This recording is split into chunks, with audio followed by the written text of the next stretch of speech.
एक उत्तल दर्पण की फोकस दूरी 15 सेंटीमीटर है। फोकस दूरी किससे लिखते हैं? एफ से लिखते हैं। और उत्तल दर्पण की फोकस दूरी कितनी दी जा रही है हमको? 15 सेंटीमीटर दी जा रही है। उत्तल लेंस की जो फोकस दूरी तो वो कैसी होती है? धनात्मक होती है, चिन्ह परिपाटी के अनुसार। एक वस्तु इसके मुख्य अक्ष पर ध्रुव से 30 सेंटीमीटर दूरी पर रखी है। कौन रखी? वस्तु रखी है ना। उत्तल दर्पण के ध्रुव से 30 सेंटीमीटर की दूरी पर रखी है। तो वस्तु की दूरी किस लिखी जाती है? यू से लिखी जाती है। और यू का जो मान होता है वो हमेशा ऋणात्मक होता है, माइनस में होता है। और कितना है? 30 सेंटीमीटर। चिन्ह परिपाटी के अनुसार यू का मान कैसा होता है? हमेशा ऋणात्मक होता है। वस्तु के प्रतिबिंब की स्थिति ज्ञात कीजिए, यानी प्रतिबिंब कहां पर बनेगा, वी का मान हमको ज्ञात करना है। तथा इसका किरण आरेख भी बनाइए। तो हमें एफ दिया है, यू दिया है, वी का मान ज्ञात करना है। तो दर्पण के सूत्र का प्रयोग कर देते हैं। तो आपके समझने के लिए इन प्रतीकों का शाब्दिक अर्थ लिख दिया गया है। तो दर्पण के सूत्र से, दर्पण का सूत्र क्या कहता है? 1/v प्लस 1/u बराबर 1/f। ठीक, मान रख देते हैं। 1/v, वी का मान हमको ज्ञात करना है, प्लस 1/u, यू का मान माइनस का 30 सेंटीमीटर है, बराबर 1/f, एफ का मान 15 सेंटीमीटर है। प्लस माइनस का माइनस हो जाएगा, तो जाएगा 1/v माइनस 1/30, 1/30 बराबर 1/15।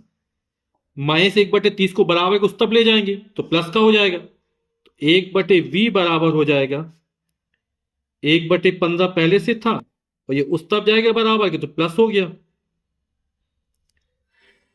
लघुत्तम आएगा 30, एलसीएम 15 का भाग 30 में दो बार जाएगा, 15 दूनी 30, दो का अंश में गुणा कर देंगे, 2 1 कम 2। 30 का भाग 30 में देंगे, एक बार जाएगा, एक एक नाम एक, दो में एक जोड़ा, कितना हो गया? 3/30।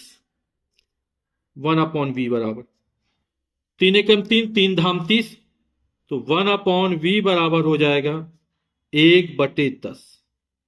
क्रॉस मल्टीप्लाई कर देंगे, v एकम v, 10 एकम 10, तो v बराबर 10 सेंटीमीटर।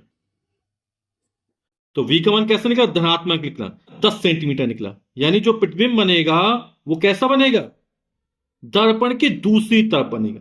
वस्तु इस तरफ स्थित है और प्रतिबिंब दर्पण के दूसरी तरफ बनेगा।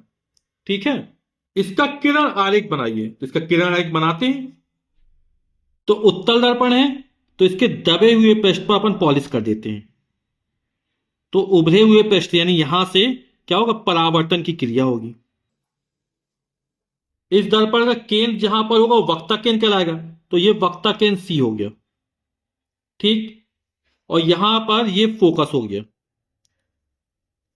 दर्पण के ध्रुव से वक्ता केंद्र तक की दूरी वक्ता त्रिज्या कहलाती है, कैपिटल आर से लिखी जाती है। और दर्पण के ध्रुव से फोकस तक की दूरी फोकस दूरी कहलाती है, और किससे लिखी है? एफ से लिखी जाती है। और फोकस दूरी हमको कितना दे रहा? 15 सेंटीमीटर दे रहा। ठीक है ना। अब जो वस्तु है वो दर्पण के ध्रुव से 30 सेंटीमीटर की दूरी पर रखी, यहां पर कहीं रखी है। तो ये कोई वस्तु रखी ओ, यानी ऑब्जेक्ट रखा हुआ है। ठीक, अब एक प्रकाश की किरण मुख्य अक्ष के, ये क्या है? मुख्य अक्ष है ना। तो एक प्रकाश की मुख्य अक्ष के समांतर चलेगी और परावर्तन के पश्चात कहां से होकर जाएगी? फोकस से होकर जाएगी। तो ये किरण ऐसे चलेगी मुख्य अक्ष के समांतर। अब यहां से परावर्तित होगी, लेकिन कहां से? फोकस से आती हुई प्रतीत होगी। ये फोकस है यहां पर, ये फोकस से आती हुई प्रतीत होगी। तो ये इस तरह परावर्तित हो जाएगी। जब इसको पीछे की तरफ बढ़ाएंगे तो ये फोकस से आती हुई प्रतीत होगी। ठीक, ये इस तरह जाके परावर्तित हो गई। प्रतिबिंब बनाने के लिए हमें दो किरणों की आवश्यकता होती है, और जहां पर दोनों किरणें मिल जाएंगी वहां पर प्रतिबिंब बन जाएगा। आप लोग जानते हैं अभिलंबवत आपतन के लिए आपतन कोण और परावर्तन कोण का मान कैसा होता है? बराबर होता है। आई का मान जब 0 हो तो आर का मान भी कैसा होता है? 0 होता है।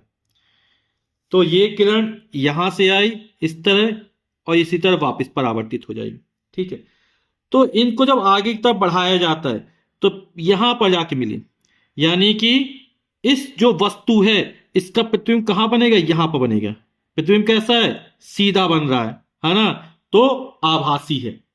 ठीक, तो प्रतिबिंब आभासी बन रहा है, वस्तु के सापेक्ष छोटा बन रहा है, और इस दर्पण से कितनी दूरी बनेगा, ये जो दूरी निकलेगी वो 10 सेंटीमीटर दूरी निकलेगी।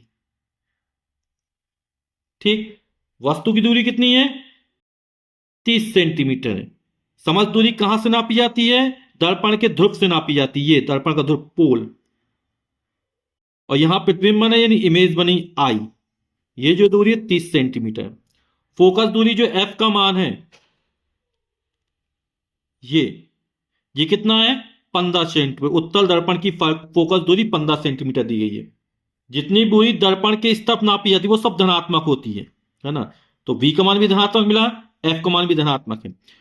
आपतित किरण के चलने की दिशा, आपतित किरण इस दिशा में आ रही है तो इस दिशा में चली हुई दूरी समस्त दूरी धनात्मक होगी। और हमें दूरी कहां से, आप ध्रुव से नापते हैं, अब इस तरफ जो दूरी नापेंगे तो u का मान कैसा होगा, ऋणात्मक होगा। ठीक है, इसलिए u का मान ऋणात्मक होता है क्योंकि अपन आपतित किरण चलने की दिशा के विपरीत दिशा में नापते हैं। और समस्त दूरी कहां से नापी जाएगी, दर्पण के ध्रुव से नापी जाएगी। ठीक है, तो ये आपका किरण आरेख बन गया। प्रतिबिंब कहां बन रहा है, यहां पर जहां दोनों किरणें मिलती हुई प्रतीत हो रही हैं, वास्तविक नहीं मिले, मिलती हुई प्रतीत हो रही है ना, क्योंकि किरणों को हमने कैसे बढ़ाया है, आगे की तरफ बढ़ाया है। तो प्रतिबिंब कैसा बन रहा है, आभासी बन रहा है, वस्तु के सापेक्ष सीधा बन रहा है, छोटा बन रहा है, और दर्पण के ध्रुव से 10 सेंटीमीटर की दूरी पर बन रहा है।